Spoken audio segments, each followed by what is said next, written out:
എൻ്റെ ഭർത്താവ് ഗൾഫിലാണ്. അവർ വീഡിയോ കോൾ വിളിക്കുമ്പോൾ ശരീരഭാഗം കാണിച്ചു കൊടുക്കാൻ പറയുന്നു. ഇതിൻ്റെ വിധി ഒന്ന് പറയാമോ എന്ന്. ഇത് ഇപ്പോൾ ഈ പ്രവാസികളുടെ കാര്യങ്ങളിൽ വരുന്നൊരു പൊതു കാര്യമാണ്. 3 കാര്യങ്ങൾ അതിലുണ്ട്. അതായത് ഇപ്പോൾ ഒരാൾക്ക് അയാളുടെ ഭാര്യയെ എങ്ങനെ കാണുന്നതിനും പ്രശ്നമില്ല.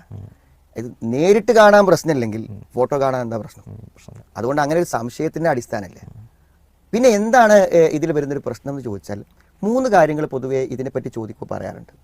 ഒരു കാര്യം എന്താണെന്ന് വെച്ചാൽ നമ്മളിത് കാണുമ്പോൾ നമുക്ക് എന്ത് ചെയ്യും, സ്വാഭാവികമായും ഈ സെക്സ് പരമായ കാര്യങ്ങൾ താല്പര്യങ്ങൾ വരും, അത് നിർവഹിക്കാൻ പറ്റാതെ വരും. അപ്പോൾ നമ്മൾ നിർവഹിക്കാൻ പറ്റാത്തൊരു കാര്യത്തെ നമ്മൾ മോട്ടിവേറ്റ് ചെയ്തിട്ടാൽ അത് തെറ്റിലേക്ക് പോകും. അപ്പോൾ അതെന്ത് ചെയ്യും, ഒരു വ്യഭിചാരത്തിലേക്കോ കാര്യങ്ങളിലേക്കോ പോകാനുള്ള സാധ്യതകളുണ്ട്. അതുകൊണ്ട് ഇത്തരം ശാരീരികമായ നിർവഹണങ്ങൾ സാധിക്കുന്നവരാണ് അത് പ്രചോദിപ്പിക്കാൻ നല്ലത് എന്നുള്ള ഒരു വശം ഇതിൽ പ്രധാനമായിട്ടുണ്ട്. രണ്ടാമത്തൊരു കാര്യം എന്ന് പറഞ്ഞാൽ ഈ മാസ്റ്റർബേഷൻ, കൈകൊണ്ടൊക്കെ ചെയ്യുന്ന കാര്യങ്ങളൊക്കെ, അതല്ലെങ്കിൽ ചില ആളുകൾ എന്താണ് ഈ സെക്സ് ടോയ്സ് ഉപയോഗിച്ചൊക്കെ ചെയ്യുന്ന ആൾക്കാരാണ്.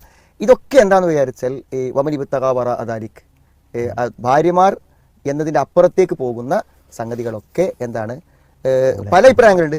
ഹറാം എന്ന് പറഞ്ഞ ആളുകളുണ്ട്, നിഷിദ്ധം എന്ന് പറഞ്ഞ ആളുകളുണ്ട്, പല അഭിപ്രായങ്ങളുണ്ട്. പക്ഷെ എങ്കിലും അത് അനുവദനീയമായി ആരും എന്ത് ചെയ്യുന്നില്ല, പറയുന്നില്ല.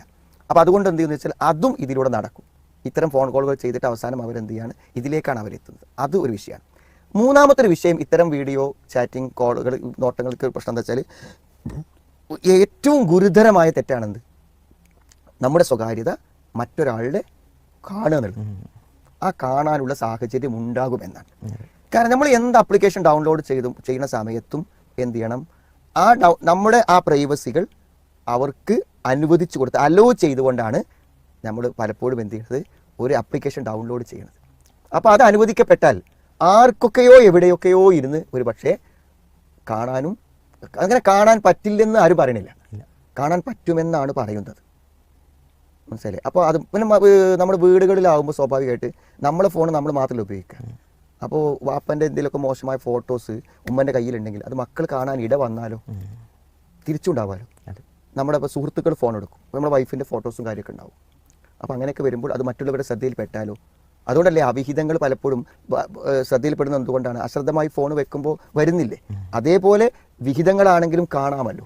അപ്പോൾ അങ്ങനെ കണ്ടുപോയാൽ ചിന്തിച്ചു നിങ്ങൾ, ഇപ്പോൾ ഒരു പ്രവാസിയുടെ ഭാര്യ അയച്ച അവരുടെ സ്വകാര്യ ഫോട്ടോസ് ആ പ്രവാസി റൂമിലുള്ള മറ്റൊരാൾ യാദൃച്ഛികമായി കണ്ടുപോയാൽ വളരെ ഗുരുതരമല്ലേ കാര്യങ്ങൾ.